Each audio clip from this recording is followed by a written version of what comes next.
good is that? If that doesn't give you a smile, nothing else will. Ladies and gentlemen, it is my highest honor to welcome today's keynote speaker. Carol Tobias is president of National Right to Life. She's in the house with us here today. Carol Tobias hails from North Dakota, and it has been said, and wisely so, someone said these words: all good gifts come from God above, and all good people come from the Dakotas. And Carol Tobias is certainly proof of that. National Right to Life is the nation's oldest and largest pro-life organization. It's an honor to have her come visit South Dakota as we celebrate this, our 50th annual Hour of Reflection. Please join me in giving her a warm South Dakota welcome.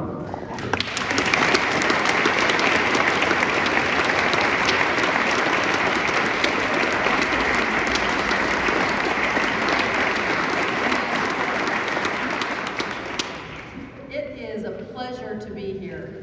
Yep, I did grow up in the southeastern corner of North Dakota, so I will say I think South Dakota is a little more conservative, probably a little more pro-life, but the two states are very similar, and it's kind of like I'm coming home. So thank you for inviting me and allowing me to be here with you today. I want to start, first of all, by giving you just a little plug for the National Right to Life Academy. 16 years ago, we started this academy. It's for college students. It meets in our office. It's a 5-week course. We've only had 15 classes because, of course, we had to shut down 1 year for COVID. But it's a class that is set up to train college students to be active and to be leaders in the pro-life movement. They not only learn the facts and the science about fetal development and the abortion procedures and methods of euthanasia and assisted suicide. They are also trained to do lobbying of elected officials, how to give speeches, how to prepare a presentation, how to do interviews with a reporter. It's a very intense class. And we've had some kids that went through it and they were just really nervous at the beginning. And by the time it was over, they said that was the most intense, the hardest class I have ever taken in my life. And I am so glad I did. So we've had a lot of success. There are a lot of young people out in society today, some of them working with our state affiliates. Some of them decided to go into other careers, which is fine, but they've got a great pro-life background, and no one is going to challenge them on any falsehood about the pro-life movement, and they are ready to respond and step up and do what they need to do, when they need to do it, wherever they are. Well, I am so very proud that South Dakota Right to Life is offering a scholarship and has awarded a young student here in South Dakota to pay for her way to come to the academy this year. Elizabeth Smith is from Watertown. She is a sophomore at the University of Sioux Falls, studying history and criminal justice, and I would like to actually present to her, on behalf of South Dakota Right to Life, Elizabeth, please come up.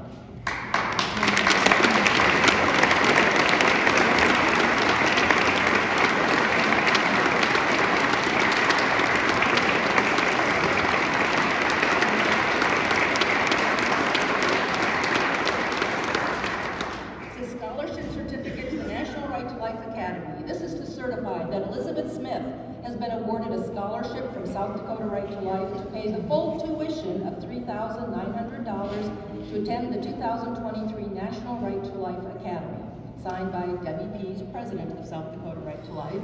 I had an opportunity to visit with Elizabeth a few minutes ago, and I am just so excited to bring her into the National Right to Life office to see. She's got an amazing future. So I just want you to pay attention and listen in the coming years for Elizabeth Smith.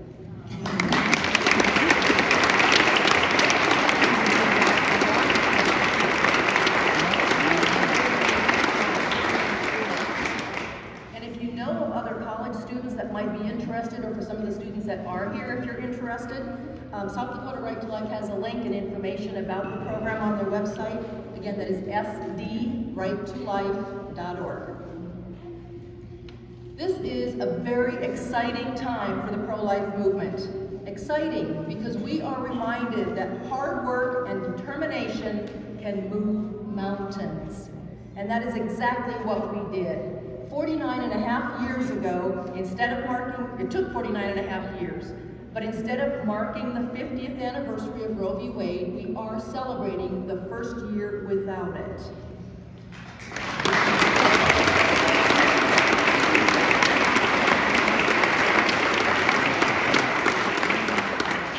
Unborn babies and their mothers were rewarded for your years of educating communities about the humanity of the unborn child. They benefited from your years of electing pro-life candidates so we could pass pro-life laws that would undermine and challenge the reasoning behind Roe v. Wade. They were rewarded by your electing presidents who nominated Supreme Court justices who respect the Constitution and senators who were willing to confirm those justices.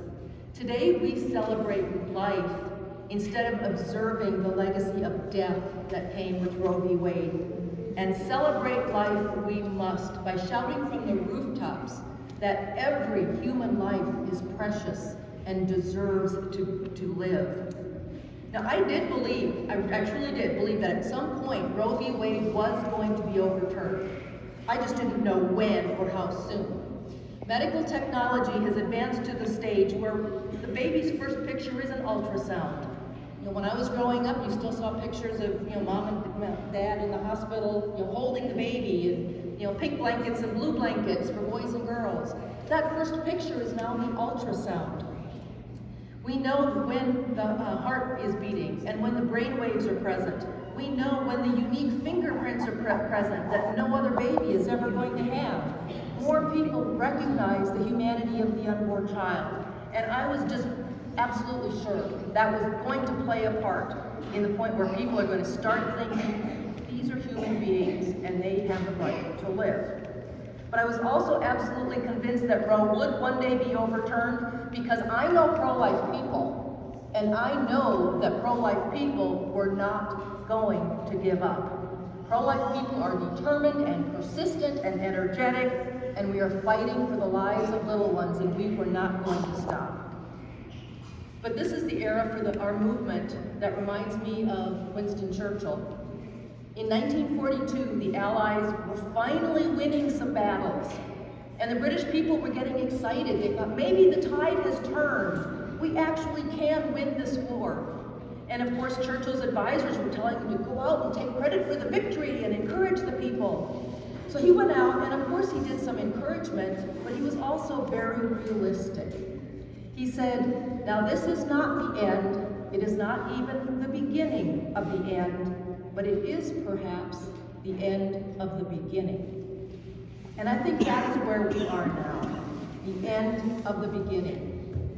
After almost 50 years, our hands have been untied, and we now have the ability to fight and work for real protections for unborn children, but have no illusions because it will not be easy. Reminiscent of slave states and free states some 200 years ago, it kind of appeared that once Roe was overturned, that's kind of how our country would go. We would have pro-abortion states and we would have pro-life states. Now, some may have assumed that the country would be happy with this and just leave it at that, but I knew pro-lifers would never give up until all states protected unborn children. But our opponents are just as determined. They want to have all states protecting abortion. Mostly because of trigger laws, which went into effect as soon as Roe v. Wade was overturned, 13 states, including South Dakota, congratulations, now protect unborn children. Regrettably,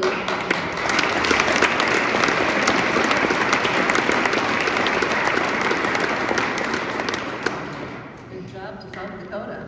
Regrettably, judges in some states have enjoined pro-life laws, including North Dakota. We have one judge holding up the trigger law in North Dakota. So the abortion facility in Fargo has moved across the river to Minnesota, so the abortions aren't being performed there as far as we know. But there's one judge that is holding up that law, so abortions are still legal in North Dakota. But we've got judges looking at the state constitution and saying, oh, there's a right to abortion here. Well, just like the U.S. Supreme Court said there is no right to abortion in the U.S. Constitution, there is no state constitution that recognizes or legalizes abortion. It is only happening because we have judges looking at those state constitutions like they were Rorschach ink blot tests. Oh, what do you think it is? Oh, well, let me see. I think it, and they put in whatever their interpretation is. And we've got judges, state judges, making those laws just like we did for so many years, have federal judges doing that. Now, some states have definitely moved in the other direction, determined to kill as many babies as possible. Our opponents want unlimited abortion, legal for all 9 months of pregnancy, even up to birth, and they want our tax dollars to pay for it. That is why you must, if you can, decline to sign, get that through. If it does get on the ballot,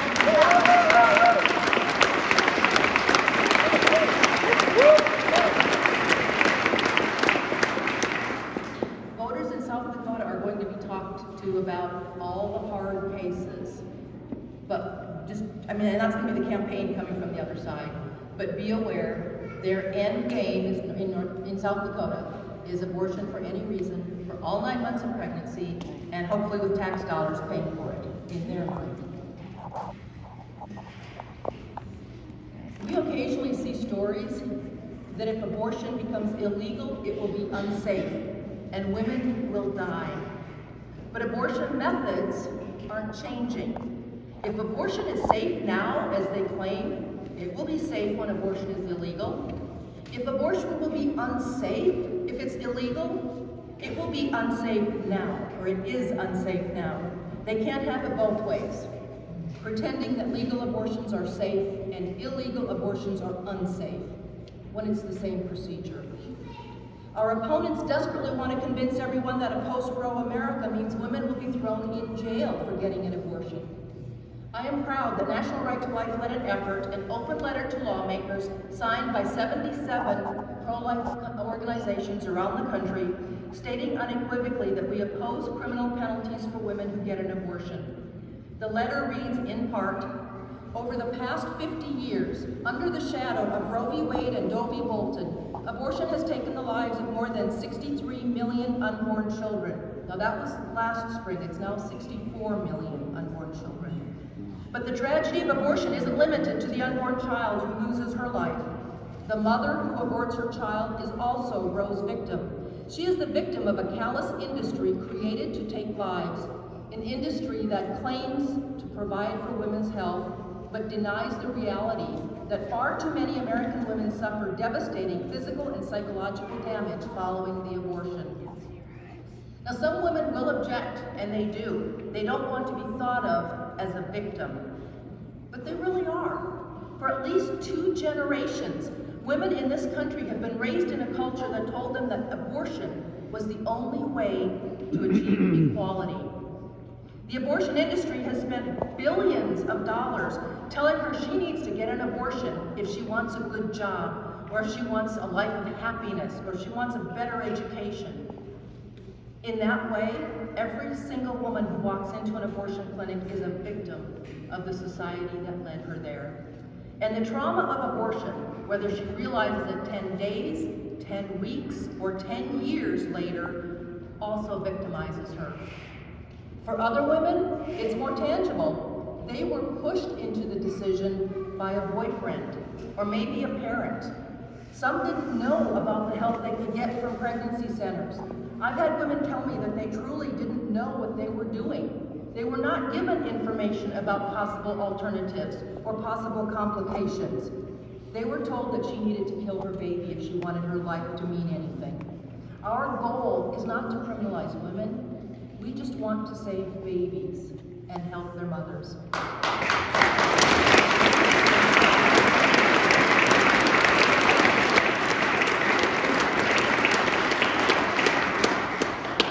Several states have created programs to provide support services for pregnant women or new moms and their babies. That is a far better, a far more compassionate response than telling someone she would be better off if she ended the life of her child.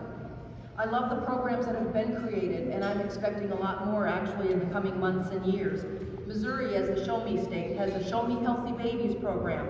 Arkansas and Oklahoma have Every Mom Matters Act, putting together all the resources that are available both in the private and public sector so that women know what options are available. Texas and South Carolina have programs from their health department that will send a nurse, if the mom wants, into the home for the first year, maybe 2 years of the baby's life to just do general health and wellness checkups to make sure that everything is going okay.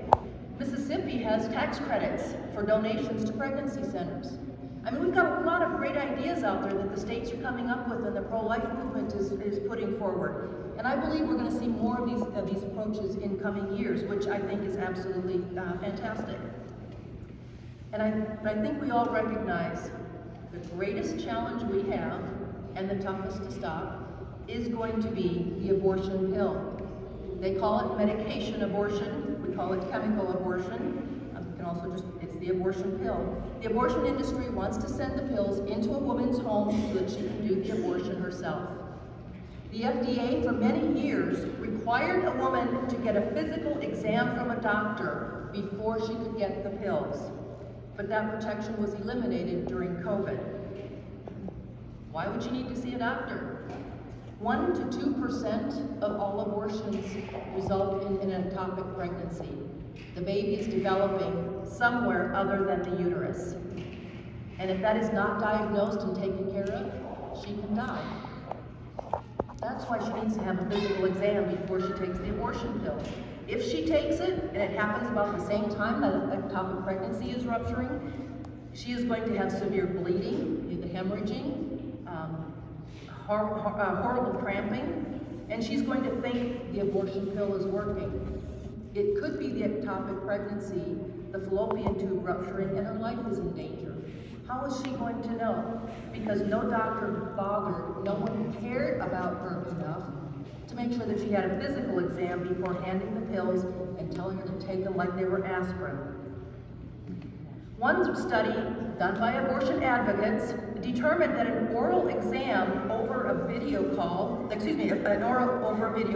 was just as safe as having that physical exam, and said that the pills were 95% safe and effective. But in that study, more than 36% of the women did not complete the study. 36%, and yet they're still claiming that their results are valid. I want to know, why did so many women not return to finish that study, not be willing to give them the information that they needed to complete that study? Another study, again by abortion advocates, found that 6% of known outcomes from the abortion pill were severe enough to result in a visit to the emergency room or urgent care, with additional women experiencing what are called serious adverse events. Research in the United Kingdom found that 5.9% of women using abortion pills are subsequently treated in hospital for complications arising from an incomplete abortion, including retained products of conception, hemorrhage, and infection. Researchers from the University of Toronto found that more than 10%, almost 10.3%, of chemical abortion patients visited the emergency room with some complaint or concern. Now, giving them the benefit of the doubt, let's just say the pill is 95% effective. With almost 500,000 women in this country taking the abortion pill every year, that means 23,000 to 24,000 women are ending up in the emergency room or have some kind of complication or an incomplete abortion so that she needs to find someone who will do the surgical abortion to finish the job. The abortion pill is not the same as popping an aspirin, or as abortion advocates like to say, as safe as Tylenol. But herein lies another problem. The abortion industry tells women that if they go to the emergency room because of complications from the abortion pill, she should just tell them she's having a miscarriage. Now, I fully expect in the coming years we will see an increase in visits to the emergency room, as the Canadian study showed, but the record is not going to show it as an abortion complication. And if a woman dies, it will be reported as maternal mortality, looking like pregnancy is even more dangerous than we thought. And yet, with all this information available, pharmacies like CVS, Walgreens, and Rite Aid say they are willing to dispense the killing drug. I would encourage you to make sure they know you don't approve of that decision. And thank you to Governor Nome and Attorney General Jackley for issuing that fantastic letter reminding pharmacies and pharmacists in South Dakota that this state protects its children.